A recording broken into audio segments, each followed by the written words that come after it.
皆さん、こんにちは。Turn Tradingのニックです。皆さん、こんにちは。小林大輔です。よろしくお願いします。はい、大輔。はい。今回はコモディについて話したいと思います。はい。はい。コモディティ、何のコモディティでしょうか？そうですね。皆さん、WTI、原油と金を買ってますね。そうですね。でも、あまり人は銅のトレードあまり知らない。銅。ああ、なるほど。銅ですね。ですね。多分、大輔さんよく商品分かってますね。昔はヘッジファンドマネージャーの時は銅とか金とか原油もトレードしてるし、はい。で、私の生徒さんの中にほとんどは FX か日経225から始めるですね。なるほど。なるほどですね。でも、私はよく、もし高いボラティリティのマーケットが好き、はい。トレードやりたい、FX じゃなくて、はい。コモディティの方が魅力的と思います。なるほど。ね、金と原油と銅のトレンド、とても強いですね。なるほどですね。そうですね。最初にコモディティ見ると、ちょっと怖いのイメージがありますね。トレンド強い。でも、もしトレンド乗ると、よく利益伸ばすですね。はい。もちろん、ボラティリティ高いのマーケットは危ない。もし、ちゃんと損切りに設定したら、リスクコントロールできるようになると、あまり危なくない。なるほど。ね、よく私の生徒さんは FX は進まない、あまりトレンドはないにさん、どうしよう。ね、2つの選択肢ある。もう我慢して待つ。トレンド出るともちろん乗った方がいい。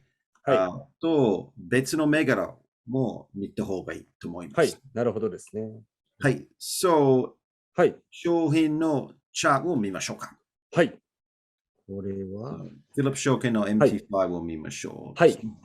これは何のチャートでしょうか？はい。最初に1時間足の銅のチャートですね。1時間足ですね。はい。見て、私を1時間足見ると、急にマーケット上がった。本当そうですね。ついさっきですね。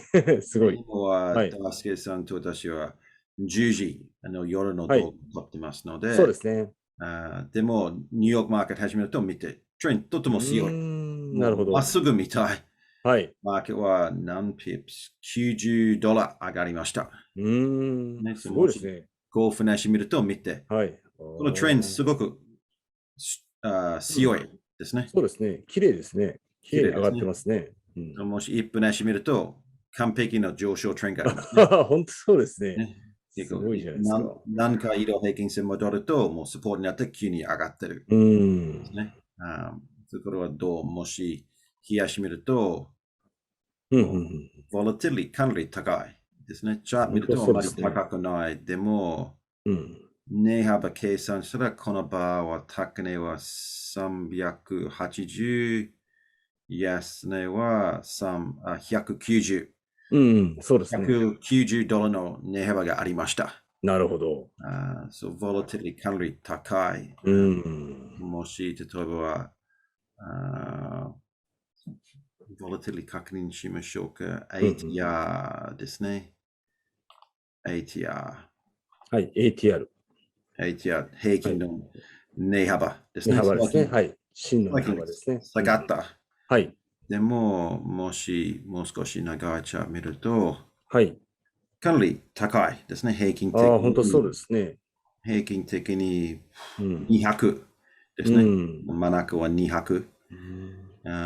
もしドル円比べると、東のボラティリティ、ドル円と比べましょう。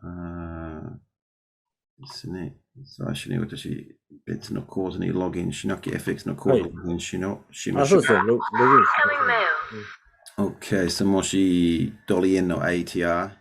はい。ATR 説明お願いします。はい。大輔さん。はい。ATR は平均の真の値幅ですね。真の値幅というのは高値と安値ではなくて、その前の終値を含めて計算いたします。はい。平均の値幅ですね。前はドル円の平均の値幅60ピップス大体ですね。なるほど。今はもちろん、ボラティリティ急に高くなった。今は平均の値幅は130ピップス。そうですね。上がってますね、本当に。でも、115円から120円とか言ってますからね。ね、でももし、銅戻ると、銅ボラティリティ高いときは300円。おー、なるほど。と、金も見ましょうか。金の ATR 見ましょう。ATR はここ。はい。アベレージトゥルーレンジですね。アベレージトゥルーレンジ。金の場合は1ピプス 0.1 だから、金は500ピプス。値幅になりました。3月。今はだいたい。そうですね。だいぶ落ち着いてますね。270ピプス。でも、高い。ワンクックトレード、金の場合は1ピプスは 0.1。現類見ましょう。Indicator, Oscillator, ATR。現類の値幅は、平均の、6ドル。現類の1ピプスは 0.01 ですね。そうですね。それと、現類の平均の1日の値幅はだいたい600ピプス。おー、なるほど。もちろん、別にボラティリティ高いユークレーンでも、そうですね。ユークレーンの前にでも平均のボラティリティだいたい200ピプス。なるほど。激しいですよね。さらに最近は動いたということですね。激しいでも、もしトレンドると、今はゴーフナッシュ見る。で、トレンドがあります。今はゴーフナッシュ見てる。はい。何回移動平均線戻ると、急にマーケット上がってる。そうですよね。急に上がるんですよね。時間はとても大事。現類はよくニューヨークの時動きます。銅と金は中国のマーケットは人気で、中国のマーケットは日本の時間10時の朝、よく動きます。なるほど。でも、メインのマーケットはもうニューヨークマーケット。金、たまに私、生徒さんのトレード見ると、ランドンの時は商品トレードします、コモディティトレードします。それはちょっともったいないと思います。なるほど。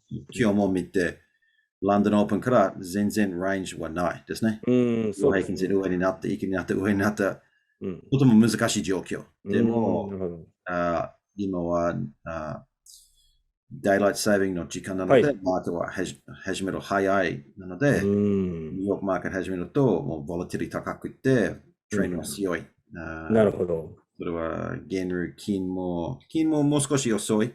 金もゴーフナッシュ見ましょうか。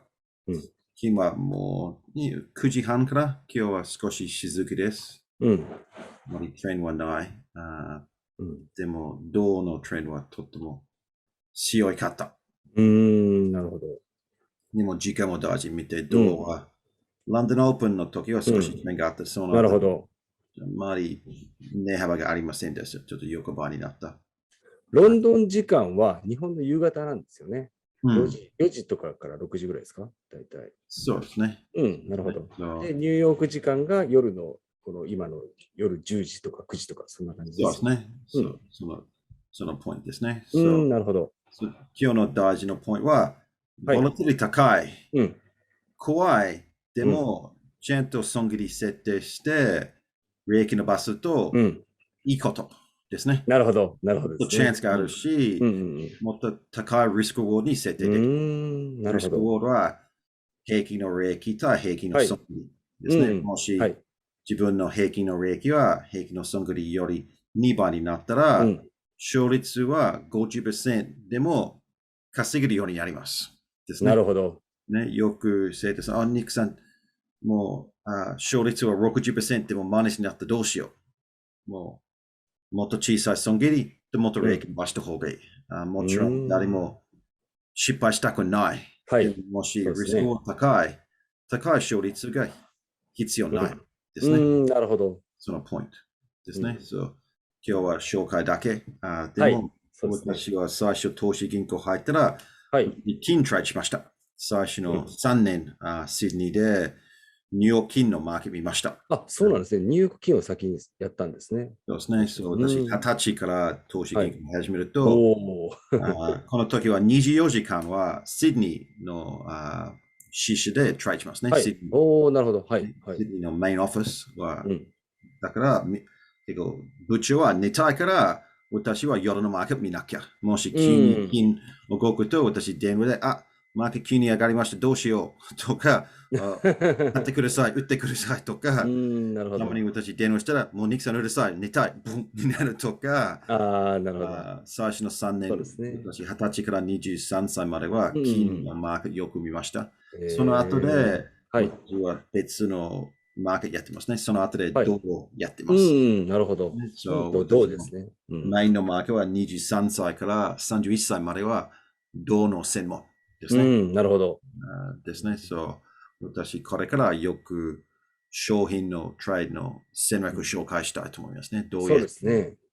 大輔さんと私は商品のマーケット分析します。例えばのトレードとか、もちろん FX と株のマーケットは魅力的でも、私の経験はもう商品のパターンもっと強いですね。なるほど。FX はたくさん人トライしますので、もちろんパターンがある、稼ぎのチャンスがある。でも、商品のマーケットもう少し小さい、あまり参加者はないから、もし大きなヘッジファンドはたくさん銅を買ったら、先ほどみたい。マーケット急に上がります。なるほど。そういうことなんですね。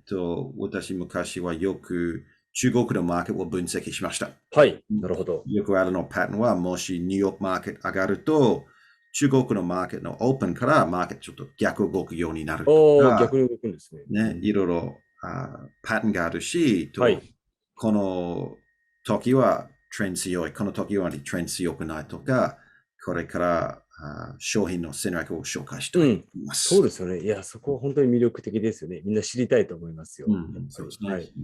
銅は面白いし、金、もちろん皆さん知ってると思う、原料も、でもこれからもっとどうやって情報を取った方がいい、何で動くとか、説明したいと思いますね。そうですよね。今日のポイントは、ボラティリティ高い、怖くない。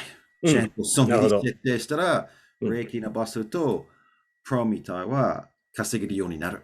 でも、マーケット全く動けない。プロでも稼げないと思う。なるほど。そのポイントは重要と思います。はい。なるほどですね。そうですね。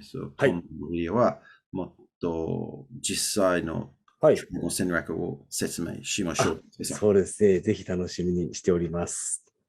はい。皆さん最後まで見てくれて、本当にありがとうございます。もし何か質問あれば、ぜひコメントしてください。